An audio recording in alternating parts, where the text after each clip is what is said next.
Today, we're back with Unintended Consequences, episode 73 for July 29th, 2026.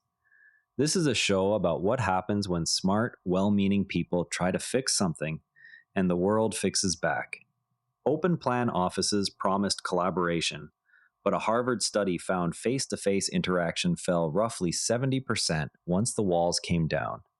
In the spring of 2013, a large pharmaceutical company in Cambridge, Massachusetts, moved several hundred researchers from traditional offices into a newly renovated open plan floor. Within weeks, many employees began wearing noise-canceling headphones for most of the day.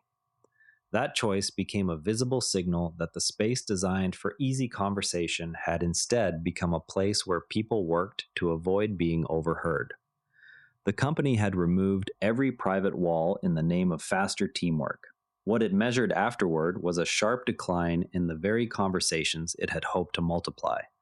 The modern open plan movement traces its roots to the Quick-Borner team, a German management consultancy that developed the Bürolandschaft concept in 1958. Quick-Borner designers argued that rigid walls and fixed desks reinforced hierarchy and blocked the informal exchanges needed for complex problem-solving in post-war industry. Their layouts replaced corridors and private rooms with clusters of desks arranged in organic patterns, low partitions, and shared amenities. The goal was to let information flow freely across departments. At the time, this approach aligned with broader European experiments in industrial democracy and with American interest in behavioral science applied to management. Proponents believed that visibility and proximity would naturally increase collaboration without requiring new rules or training. The idea carried an appealing simplicity: change the physical container and the social behavior inside it would improve. By the late 1960s, the Bürolandschaft model had crossed the Atlantic. Furniture manufacturers such as Herman Miller promoted it, and insurance companies and government agencies adopted it first. They sought both flexibility and lower construction costs. In the 1980s and 1990s, the approach accelerated as real estate expenses became a larger share of corporate budgets. Removing walls allowed firms to house more employees per square foot while claiming productivity gains. Technology firms in Silicon Valley popularized the aesthetic further in the 2000s, framing open desks as extensions of startup culture. Early case studies from the 1970s reported higher reported satisfaction in some settings. These measures were often short-term and self-reported. Skeptics, including a few European ergonomists, noted increased noise complaints and privacy concerns. Yet the dual promise of collaboration and cost reduction proved difficult to resist during periods of rapid hiring. When companies calculated that an enclosed office of roughly 150 square feet per person could be reduced to 80 or fewer in an open layout, the arithmetic often tipped decisions before any behavioral data arrived.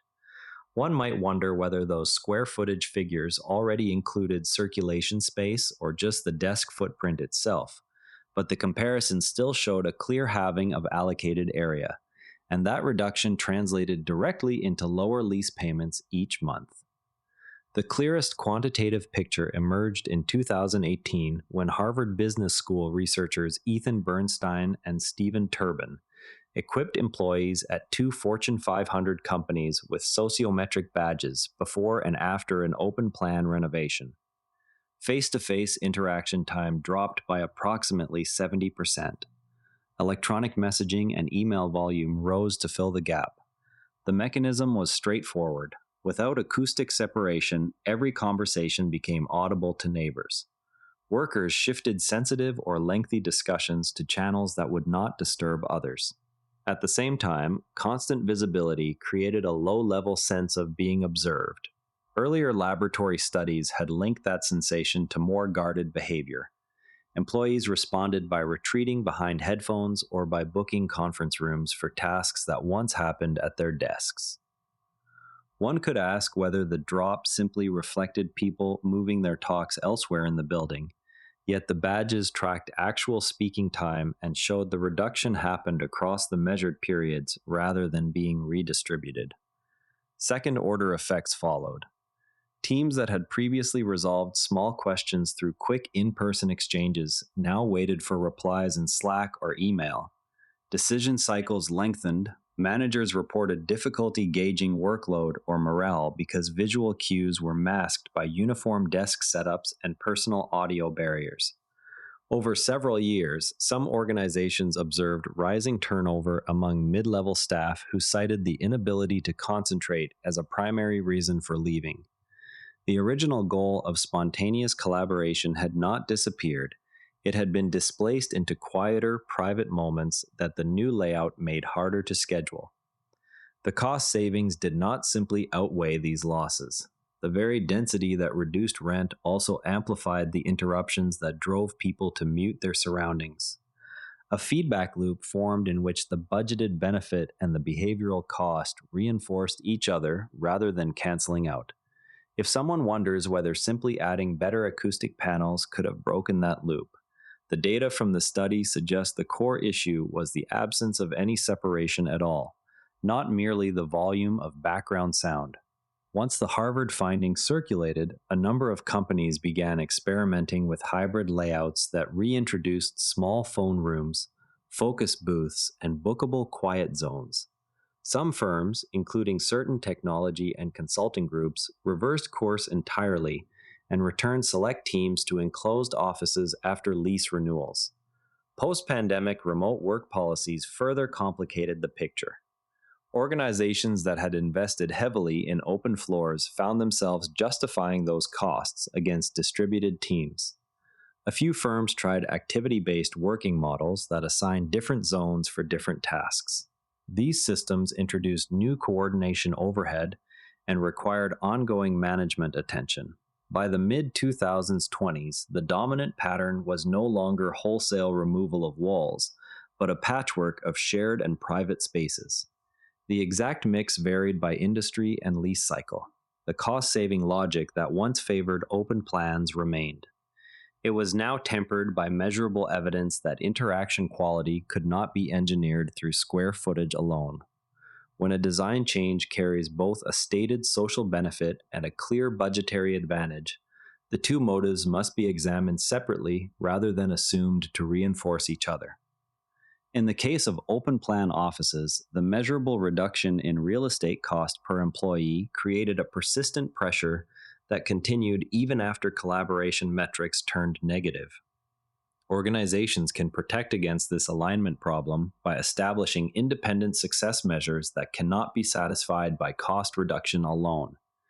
They can also run small-scale pilots with objective behavioral data before committing to full-floor renovations.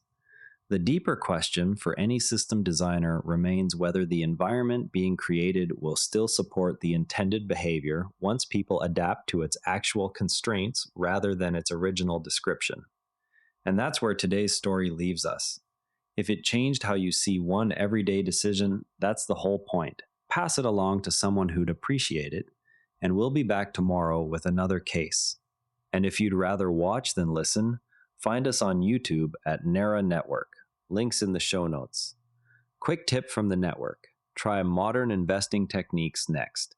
Modern strategies for Canadian and US investors. Every NARA Network show is free at naranetwork.com. And on the website, every episode's visuals live in our free image gallery at naranetwork.com/gallery. Royalty-free under Creative Commons, download with attribution. This episode used AI voice synthesis of my voice. Editorial selection and analysis are my own.